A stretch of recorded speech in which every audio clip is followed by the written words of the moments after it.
नमस्कार, मैं राकेश वर्मा आप सभी का स्वागत करता हूं आपके अपने परिवार एशियन गुरुकुल पर। इस वीडियो में मैं बताने जा रहा हूं कि टीआरई 3.0 जो है, उसमें पुरुषों की अपेक्षा महिलाओं का कट ऑफ डाउन जाएगा और डाउन ही नहीं बल्कि काफ़ी अंतराल देखने को मिलेगा। इसके पीछे 2 महत्वपूर्ण कारण हैं। पहला, डोमिसाइल नीति हटाए जाने का प्रत्यक्ष रूप से सिर्फ़ और सिर्फ़ पुरुष वर्ग ही प्रभावित हो रहा है, चाहे वह जिस भी कैटेगरी का हो। महिलाओं पर इसका कोई प्रभाव नहीं है।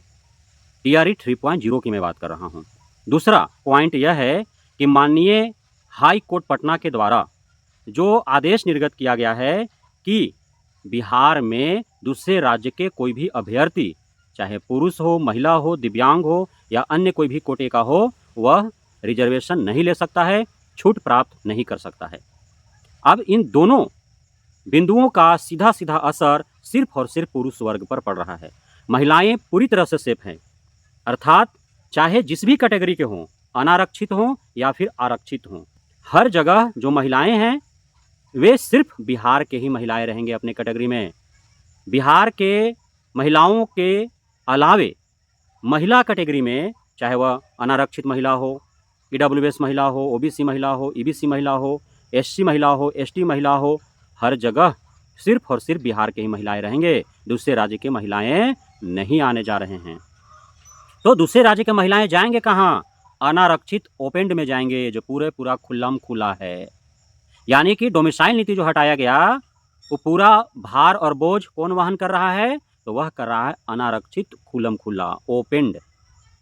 समझ रहे हैं बात को? अब आप कहेंगे कि अनारक्षित ओपेंड में जब सभी वहीं पे आवेदन कर रहे हैं, तो उससे अन्य कैटेगरी वाइज़ जो पुरुष वर्ग हैं, उन पर क्या इफ़ेक्ट पड़ने वाला है? तो क्यों नहीं इफ़ेक्ट पड़ने वाला है?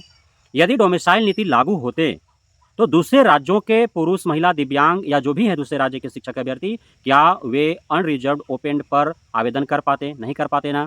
तो सीधी-सी बात है कि उस अनरिजर्व्ड ओपेन पर सिर्फ़ और सिर्फ़ बिहार के ही पुरुष वर्ग के अभ्यर्थी होते, सीधी-सी बात है। यानी कि वहाँ पे भीड़ कम होता, कट ऑफ कम जाते, तो ईडब्ल्यूएस वाला उस कट ऑफ को प्राप्त करता तो वहाँ चल जाता और अन्य ईडब्ल्यूएस वालों को मौका मिलता। ईबीसी कट ऑफ यदि ईवर के बराबर यदि पूर्ण कर लेता तो वहाँ चला जाता, ईबीसी को फायदा हो जाता। बीसी वाला कट ऑफ यदि ईवर इतना प्राप्त कर लेता, बीसी वाला वहाँ उछल के चल जाता, बीसी अतिरिक्त को फायदा होता।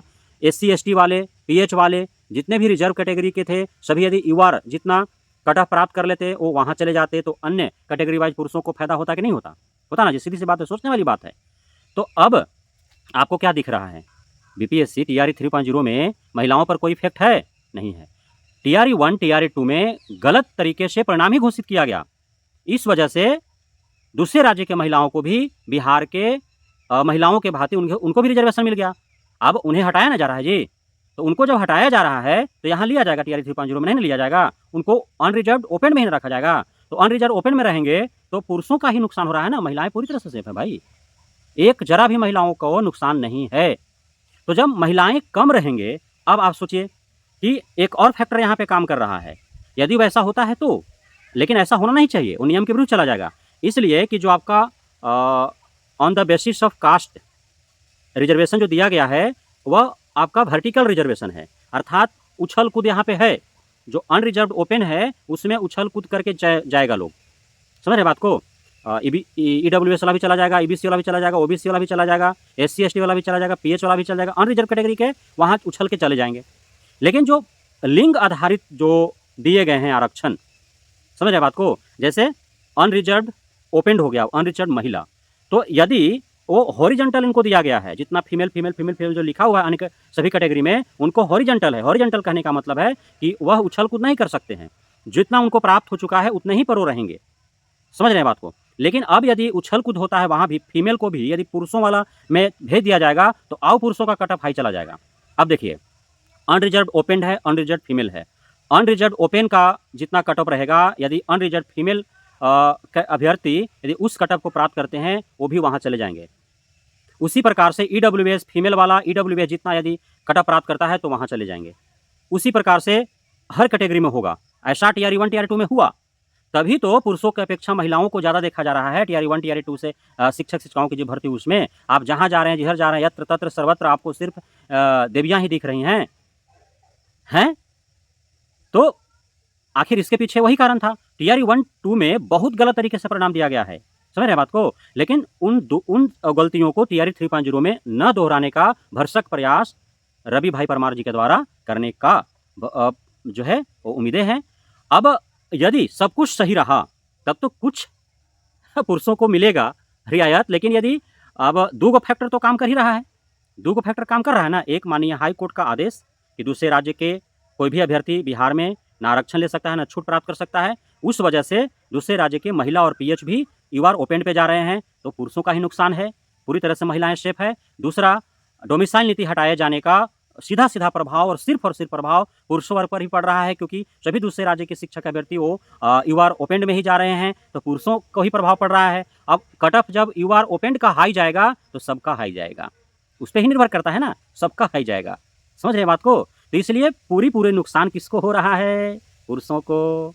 आ गया समझ में? तीसरा फैक्टर यदि काम कर गया कि महिलाएं भी यदि पुरुषों के जितना कट ऑफ प्राप्त करते हैं तो महिलाएं पुरुष वाले सीट पर काबिज हो सकते हैं, ये वाला फैक्टर काम कर गया तो पुरुषों का और बेड़ा गर्क है और नुकसान होने वाला है। समझ गए? ये बात मैं हर वीडियो में समझा रहा हूँ, लेकिन आप समझ नहीं रहे। कट ऑफ आखिर मैं क्यों इतना हाई बता रहा हूँ प्रत्येक वीडियो में?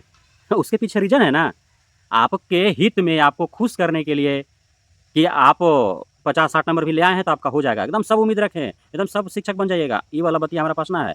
आप खुश रहें, नाराज रहें, चैनल अनसब्सक्राइब कर दे, अनफॉलो कर दे, कमेंट बॉक्स में आकर के कितना भी जो है वो कचरा फैलाएं, उससे मतलब नहीं है। क्योंकि अभी आपको कड़वा लग रहा होगा मेरी बातें, लेकिन जब परिणाम घोषित होंगे उस समय आपको प्रतीत होगा कि मैंने जो बोला वह कितना सत्य है। क्योंकि टीआरई 1 के दरमियान भी लोग बोल रहे थे पास है ना भैया, हो जाएगा, एकदम हो जाएगा, फेरी वाला की तरह, तोरो हो जाता 10 रुपये हर एक माल, 10 रुपये हर एक माल, पासिंग है मतलब हो गया, पासिंग है मतलब हो गया। लेकिन क्या हुआ देखिए ना, और सिर्फ 2 ही चैनल था, एकदम अडिग था कि नहीं तो नहीं, कट ऑफ हाई जाएगा तो जाएगा, एक एसएन गुरुकुल और एक अन्य चैनल।